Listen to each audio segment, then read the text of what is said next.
आमच्यासोबत भंडारा गोंदिया लोकसभाचे खासदार प्रशांत पडोळे आहेत। भाऊ, काय सांगणार? काल आपण एक वक्तव्य केले आहेत, पंतप्रधान आणि राज्याचे मुख्यमंत्री शेतकऱ्यांना 1 लाख हेक्टरी मिळावा, नाहीतर आम्ही उडवून देऊ, असं वक्तव्य केलं आहे। काय आपली भावना होती?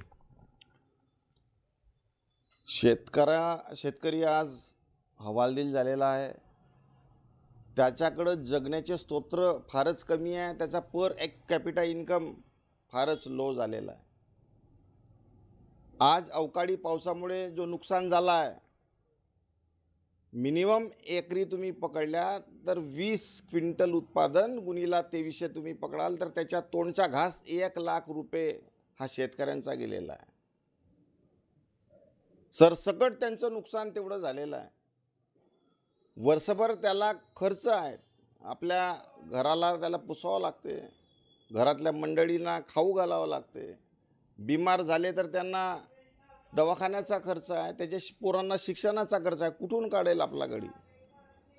आज प्रति एकरी तुम्ही पकडल्या लागत कमीत कमी 25 ते 30 हजार 33 हजारापर्यंत जातो आणि प्रॉफिट पकडलं तर 15 ते 20 हजार आणि प्रति दिवसाची तुम्ही रोजी पकडल्या तर 41 ते 51 रुपयाच्या मधामध्ये आहे साहेब। लेबरपेक्षा कमी आहे। आपल्या देशाच्या आज अन्नदाता सगळ्यांना खाऊ घालते, पण त्याच्या पदरामध्ये काय पडते? 41 ते 51 रुपये काय होते त्याच्यानं साहेब?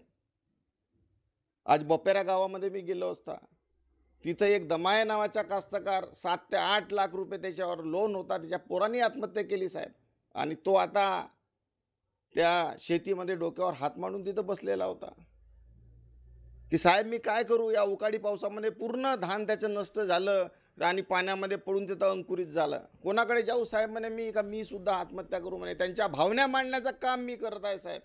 सरकारचं दुर्लक्ष आहे, किसान विरोधी सरकार आहे, फक्त अदानीला मोठं करण्याचं काम हे करत आहे, पण शेतकऱ्याकडे अत्यंत दुर्लक्ष या सरकारचं झालं आहे। त्यांच्या भावना मांडण्याचं काम मी केलं आणि शेतकऱ्यांच्या ज्या भावना आहेत त्याच आहेत का साहेब आमच्याकडे लक्ष द्या, यावेळेस आम्ही आत्महत्या करणार नाही तर खुर्चीहून तुम्हाला खाली करू, हे त्यामागची भूमिका होती। आज जलजीवन मिशन लाखांदूरमध्ये आमसभा होती, भागडी गावामधून एखादी बोटल भरून पाणी आणलं होतं, ते सुद्धा मी दिल्लीला घेऊन जाणार आहे साहेब। अत्यंत काळ्या कलरचं पाणी, आणि ते पाहायला ते अधिकारी लोक आणि सरकार त्या लोकांना देत आहे। तेवढं गढूळ पाणी ते जनता पित आहेत। सरकारचं लक्ष कोणाकडे आहे? शेतकऱ्यांच्या ज्या मूलभूत गरजा आहेत ते सुद्धा ते शेतकरी आज आपल्या मूलभूत गरजा सोडवू शकत नाही। या गोष्टीचं लक्ष वेधण्याकरता ते वक्तव्य होतं, कोणाला दुखवण्याचं ते वक्तव्य नव्हतं।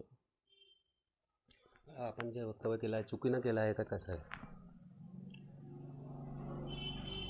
शेतकऱ्यांच्या ज्या भावना होत्या त्या फक्त भावना मांडण्याचं काम मी तिथं केलं आहे। एक जनप्रतिनिधी म्हणून मी या क्षेत्रामध्ये फिरलो आणि त्यांच्या व्यथा बघितल्या, त्या व्यथा मांडण्याचं काम त्या वक्तव्यातून केलेलं आहे।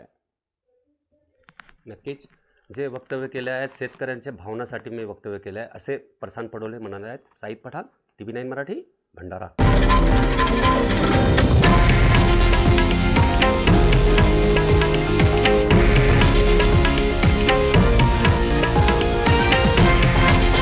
हे आहे देशातील नंबर 1 न्यूज नेटवर्क आणि आपण पाहत आहात TV9 मराठी, एकमेव।